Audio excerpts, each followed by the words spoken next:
Jenis hutan biasanya yang umum, yang populer kita kenal sebenarnya hanya dua jenis ya. Pertama, hutan primer. Hutan primer itu hutan yang memang belum sama sekali dijamah oleh aktivitas manusia. Kedua, hutan sekunder. Hutan sekunder, hutan yang mulai terganggu baik itu untuk akibat dari penebangan maupun dari siklus ekologi, di mana hutan itu pernah dibuka tapi dalam waktu tertentu vegetasinya kembali menjadi berhutan. Tingkat kandungan karbon sendiri sebenarnya sangat ditentukan oleh jumlah tegakan pohon di atasnya. Jadi ketika kita bicara hutan primer, maka otomatis jumlah tegakan pohon di atasnya dengan diameter pohonnya yang lebih besar-besar, otomatis kandungan karbonnya akan lebih tinggi dibanding hutan sekunder.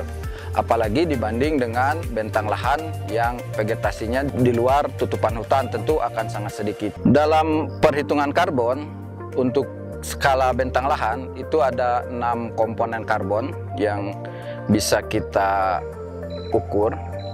Yang pertama yaitu tegakan pohon.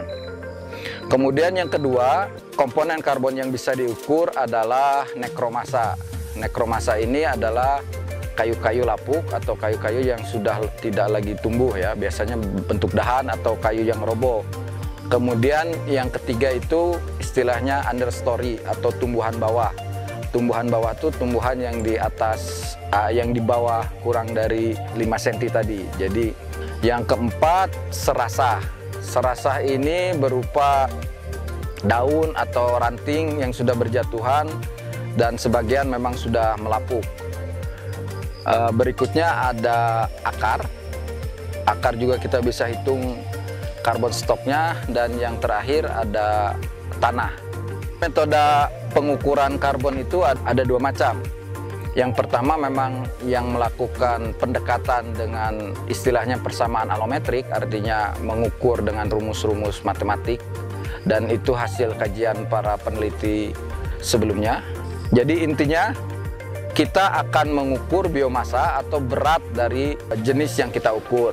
Misalkan tegakan pohon. Nah, untuk tegakan pohon biasanya kita kan tidak mungkin melakukan pengerusakan, sehingga untuk mengukurnya kita melakukan pendekatan persamaan alometrik dengan membuat samping plot. Samping plot itu ukurannya beragam sebenarnya tergantung metodologi yang kita ambil, tapi biasanya yang kita ambil samping plotnya berukuran 20 kali 125 meter, sehingga jumlahnya kalau dihektarkan 1/4 hektar, supaya mempermudah konversi ke dalam tingkat hektar.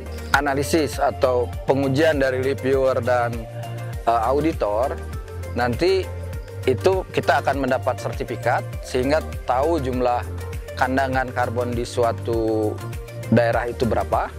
Kemudian kita juga nanti analisis berikutnya menghitung net carbon benefitnya. Jadi kalau untuk perdagangan karbon yang dihitung itu bukan karbon stok yang ada di bentang lahan, tetapi net carbon benefit akan masih panjang. Jadi pengukuran karbon di lapangan hanya akan menghasilkan jumlah karbon stok, sedangkan untuk net carbon benefit nanti ada analisis-analisis lanjutan bersama juga dengan tim lain, tidak hanya tim forester atau biodiversity, tapi nanti ada tim kajian sosial, kajian ekonomi dan sebagainya.